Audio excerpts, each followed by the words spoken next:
I want you to think about the last time a game genuinely surprised you. Not a new skin drop, not a season reset. A moment where you put down the controller and thought, that was something. For a lot of people, that memory is years old. And if you've ever said, games just aren't the same anymore, you're not being nostalgic, you're noticing something real. Something that changed in the industry about a decade ago. And it changed everything. Here's the thing people always say when you bring this up. You're just nostalgic. You were younger. Everything felt better. And yeah, nostalgia is real. Your brain does romanticize the past. But nostalgia doesn't explain everything. Because here's what actually changed. In the early 2000s, the primary business model for games was simple. Make a good game, sell it once, done. The incentive was quality. If the game was bad, people didn't buy it. If it was great, they told their friends and you sold more copies. That model started shifting around 2010. Free-to-play games arrived. Then mobile gaming exploded. Then live service games. Then battle passes. And with each shift, the incentive structure changed. It stopped being, make a game so good people buy it. It became, make a game so engaging people never leave it. Those two goals sound similar. They're not. A game designed to be completed rewards you with a satisfying ending. A game designed to never end rewards you with just enough to keep you from quitting. One of those is a meal. The other is a slot machine with better graphics.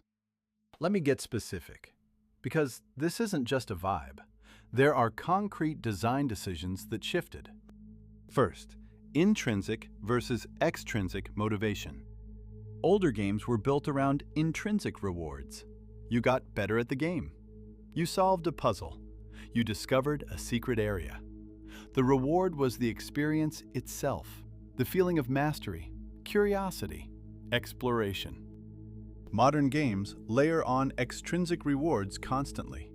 XP bars, daily login bonuses, battle pass tiers, seasonal challenges. These aren't there to make the game more fun.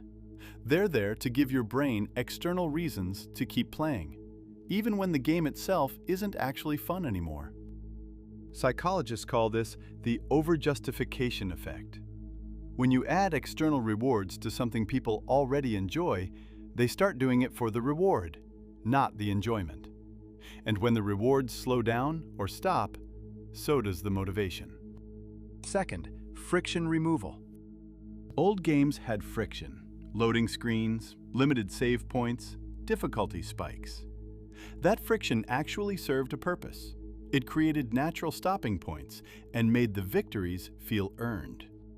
Modern games are engineered to remove every possible reason to stop.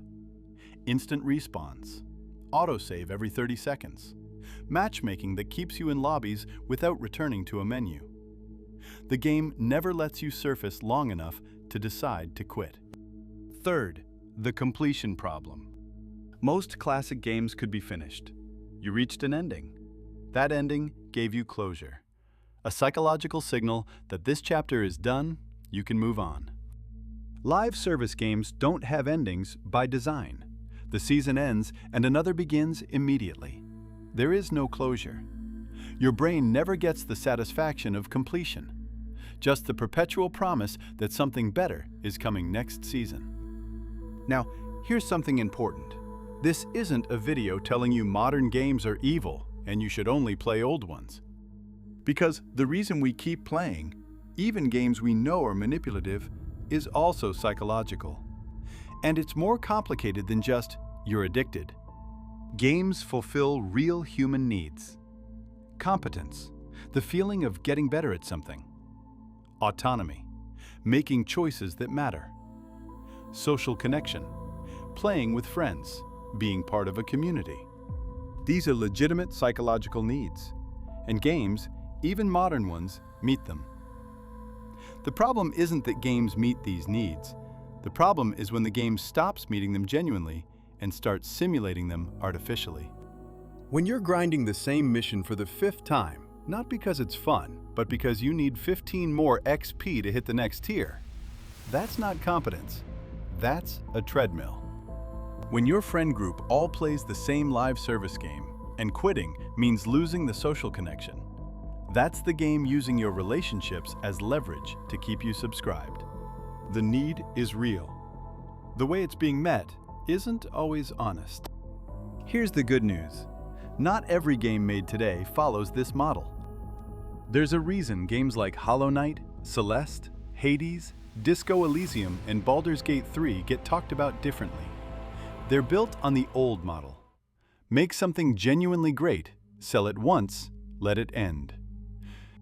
Hollow Knight has an ending. Celeste has an ending. Hades has multiple endings and then a real conclusion. These games were designed by people whose incentive was to make something worth finishing, not something impossible to leave. And players feel the difference. The communities around these games aren't built on FOMO. They're built on people who finished the game and wanted to talk about it. That feeling, completing something, talking about it, moving on. That's what gaming used to feel like for most people. It still exists, it's just not the loudest thing being marketed right now. The industry didn't forget how to make good games. It just learned that engagement-optimized games are more profitable. Those are two different things, and knowing the difference is the first step to actually choosing what you play, instead of just playing what keeps you playing. So, are games worse now? Some of them, honestly, yes. Not because the technology got worse or the developers got lazier, but because the incentive changed. And when the incentive changes, the product changes. But the games that were made to be finished, to be experienced, to tell a story and then let you go, those still exist. They always will. Because there will always be people who make games for the right reasons. Your job is just to find them. And now you know what to look for. Last week, we talked about how the dopamine loop works inside your brain. If you haven't seen that one, it's the video that started this whole conversation. Link's up there. I'm Alex. See you next week.